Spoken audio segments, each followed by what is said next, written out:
Maing buntag, Sir Ted, maing buntag sa inyong dalawa ni Magta. Okay, sige. Una sa lahat, magkano ang presyo ngayon diyan ng gasolina at diesel? Kasi nag-komento na today, no? Ang presyuhan. Diyan sa inyo ngayon, magkano ang presyo ng per liter ng gasolina at ng diesel? Actually, Sir Ted, no, inagahan talaga natin kaninang alas 5 ng umaga. Talagang lumabas tayo para tingnan yung presyuhan ng gasolina dito sa Butuan. Actually, Sir Ted, nagulat tayo kasi may diesel dito na umabot na ng 110 per liter. Yung pinakabababa, 99. Tapos yung ating mga regular gas dito, nasa 88 to 90 naman yung presyuhan, Sir Ted, dito sa Butuan. Talagang nasyak tayo, nakita natin kaninang umaga, Sir Ted, paglabas natin. 110 diesel. Anong oil company ito? Nakuha mo ba? Mayroon po tayo dito, Sir Ted, na mga picture.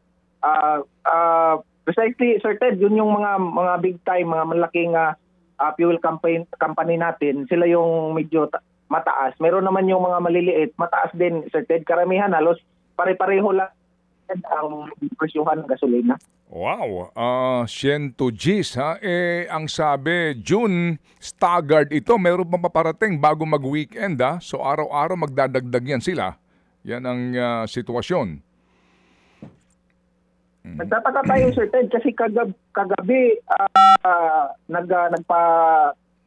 nagpa-gas tayo. Nasa 80 plus pa lang yun kagabi. Tapos yung diesel, tapos 70 plus naman yung regular gasoline. Pero lumubo siya talaga this morning. Kaya ano na kayang mangyari particularly sa amin. Kasi usually hindi naman kami gumagamit ng diesel, pero mataas pa rin sa amin yung regular gas, Sir Ted, as far as experience natin mula nung pandemic. Oo nga, ang gas diyan 90 pesos, ano? Ang pinakamahal ka mo na naitala sa iyong pag-ikot kanina. Kumusta ang biyahe ng mga miyembro ninyo? Gaano karami ang iyong miyembro diyan sa Butuan at kumusta ang kanilang hanap buhay ngayon? Actually, Sir Ted, halos oras-oras tanggap tayo ng update, no, sa ating mga kasamahan. Nagtatanong kung ano na ba talaga kung mayroon na bang ayuda, no, tulong galing sa national at local. Lahat, Sir Ted, na makasama natin, pag nakasalubong natin, nakausap natin, talagang nagre-reklamo na dahil nga sa sobrang taas ng presyo ng gasolina. Tapos alam naman natin dito sa probinsya, mahirap din yung buhay. Hindi kami pwedeng mag-increase din naming pamasahe. Kaya titingnan natin, Sir Ted, sa mga araw na darating kung saan talaga saan kami patungo dahil sa sobrang pagtaas nga ng gasolina. O sige, bago muna itong ating tanong nga, no, tungkol sa ayuda na ito, saan eksakto yung gas station para mamaya mai-report namin kay Secretary Garin yung 100 Gs na ang diesel at 90 ang gasolina? Saan yan? Sa Butuan City mismo? Dito mismo sa Butuan City, Sir Ted, dito natin nakuha yan. May picture tayo, Sir Ted, no, na ganyang presyuhan ng gasolina. As far as yung na-observe natin kanina, Sir Ted, 99 hanggang 110 yung presyuhan ng diesel, no, sa iba't ibang gasoline station dito sa Butuan. Sige, padala mo sa amin yung picture para mamaya maipakita namin kay Secretary Garin. Ngayon, yung fuel subsidy, idadaan sa inyong LGU. Fuel subsidy ito, ito ay galing muna sa DOTR. Meron na bang paramdam ang inyong LGU dyan para sa fuel subsidy?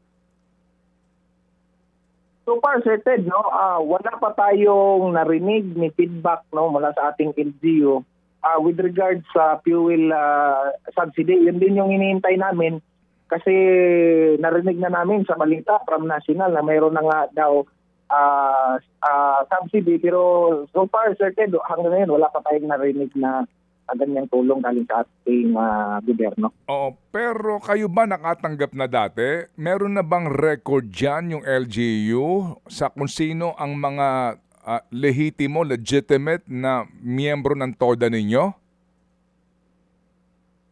Yan din yung pinasasama ng loob namin, Sir Ted, kasi naalala niyo dati during pandemic, meron na rin mga subsidy na ibibigay daw no sa amin, particularly sa tribe.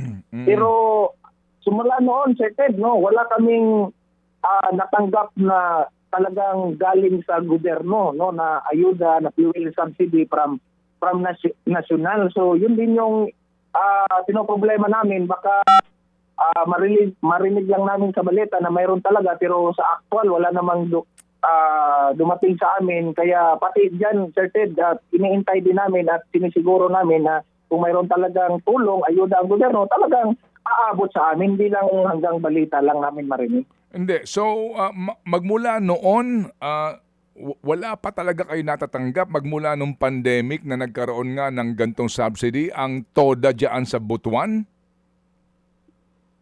Actually, Sir Ted, sa buong Caraga Region, Sir Ted, no? Kasi mayroon naman kaming grupo sa Caraga Region sa iba't ibang city. During pandemic, Sir Ted, mayroong kaming narinig na 1, 2, 3, tag 1,000 lang yun, pero ilang tao lang yun, di umabot ng 100 yun. I-compare mo sa ratio namin dito, ang dami namin dito sa, particularly sa amin, sa Butuan, Sir Ted, ang dami namin. Kaya kami nalulungkot pag pinag-uusapan na ang ayuda or subsidy from national government kasi kami mismo, hindi kami talaga nakatanggap ng ganyan, Sir Ted. Oo.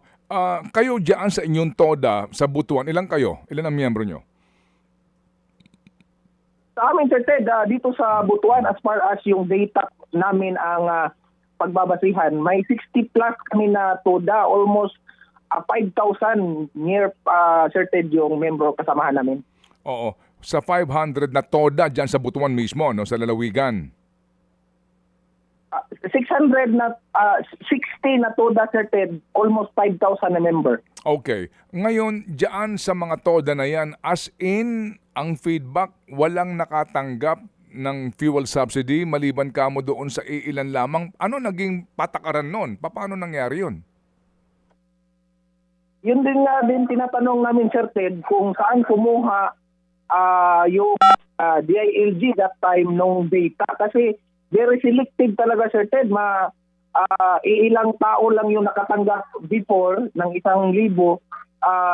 Kaya tinatanong namin, kaya ngayon din, pinag-isipan namin, binabantayan namin kung sakaling meron, saan sila kumukuha ng data. Kasi dati, Sir Ted, naalala namin, from LGU, ipapasa daw sa DILG, then DILG to DOTR. Yun yung narinig namin na posible. Kaya ewan namin kung saan nagka-problema doon, Sir Ted. Kaya kami medyo mag-iinit ang ulo namin pag pag-usapan na yung subsidiya ng gobyerno natin.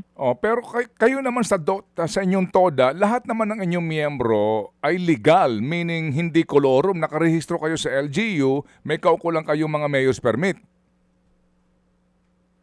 Sir Ted, out of 5,000, 3,000 plus, Sir Ted, ang may MTOP niyan kasi may mga lugar dito sa Butuan na under process pa yung mayor's permit nila. Pero almost more than 3,000, Sir Ted, mayroong MTOP yan, may franchise. Okay. Sige. So, ngayon, eto naman, AX ang panggagalingan. Siguro, alam nyo na, ngayon, ultimo ang presidente na andun pa siya sa distribution, nitong ayuda sa Maynila, tatanggap ng 5,000 ang mga TODA sa Metro Manila. Ito ay galing sa DSWD. Diyan ba sa inyo ang DSWD? May paramdam na naghahanda na ng listahan ng tatanggap nito? Yan din ang hindi rin namin alam, Sir Ted, kasi nga hanggang ngayon din hindi rin nagpaparamdam sa amin yung DSWD kung paano o kung sino yung kung sakali magbibigay sila ng ayuda. Pero so far, Sir Ted, hanggang ngayon wala pa rin tayong narinig mula sa DSWD kung sakali man. Oo, ito ay 5,000, hindi ito subsidy ng sa petrolyo kung hindi pwede mong gamitin sa kahit na ano mong gustong paggamitan. Anong panawagan nyo ngayon sa national government dito sa, siguro, alam nyo na nga ang balita, di ba, na sa Metro Manila, ito na, nagsimula ng pamimigay ng 5,000 sa bawat miyembro ng TODA. Sir Ted, kahapon pa lang excited na kami kasi akala ng karamihan sa mga kasamahan namin na kasama kami doon sa bibigyan kahapon ng 5,000 pero sa Manila lang pala yun.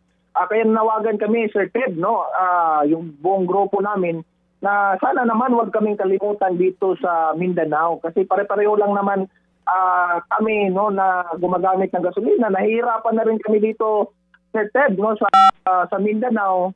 Kaya kami na nanawagan sa ating mga national leaders na wag naman sana kaming kalimutan. Kahit paano, Sir Ted, may ambag naman siguro kami sa lago ng ekonomiya natin sa Pilipinas, kahit kunting tulong lang po, no, para sa ating mga kababayan, mga drivers natin dito sa Mindanao, dito sa Butuan. Sana naman po maalala na kami at bigyan naman lahat ng ating mga kasamahan sa transport sector. Kumusta ngayon ang inyong pasada at ang pamasahe? Nag-automatic na ba kayo ng dagdag pamasahe o hindi pa pwede kasi kailangan pa ng permit ng LGU? Actually, Sir Ted, no, mayroon na kaming ordinansa na mayroon ng permit tricks bracketing. If ever tumaas ang gasolina ng ganitong kataas, no, automatic. Pero hanggang ngayon, Sir Ted, wala pang declaration ng aming city kasi nga inaalala din ng aming gobyerno yung kapakanan naman ng aming mga commuter. Kaya kami din, dahil isa din kami sa mga commuter, yung pamilya namin sumasakay din, kami na lang yung nag-a-adjust sa transport sector. Kami na lang din yung nag-a-agree na wag na lang doon sa per increase, doon na lang tayo hingi ng kahit konting tulong sa gobyerno kasi alam naman namin, di lang kung maapektuhan, pati din kami certain at babalik din sa amin if ever hingi kami ng taas sa pasahe sa ngayon. Oo. Magkano ngayon dyan ang minimum fare sa Butuan City sa inyo? Sa TODA mo, magkano ang minimum pamasahe? 10 piso lang kami dito, Sir Ted, per 4 kilometer. Okay, 10 piso per 4 kilometers. Okay, sige. So, salamat na marami sa iyo, June. Makikibalita kami mamaya kung sakali makaugnayan namin ng DSWD para lang matanong sila kung kailan kayo dyan sa Mindanao, particular dyan sa Butuan City. Salamat sa imo. Ha? Salamat na marami, June. Salamat kayo, Sir Ted. Salamat. Thank you. June Ibanez po ng Butuan City. Siya po ay kaanib sa NACTODAP. Mga kapatid, para sa iba pang mga balita at impormasyon, sundan niyo po kami sa X, Instagram, Facebook at syempre sa TikTok, True Network PH. Mag-subscribe din po kayo sa aming YouTube channel, True Network. May website din po tayo, truenetwork.ph, at pwede niyo rin po kaming mapanood sa Channel 19 ng aming True FM TV. Lagi pa rin makinig sa radyo dito po sa 105.9 True FM dahil dito, lagi po sa'yo, kapatid. Dito tayo sa totoo, tunay at tapat.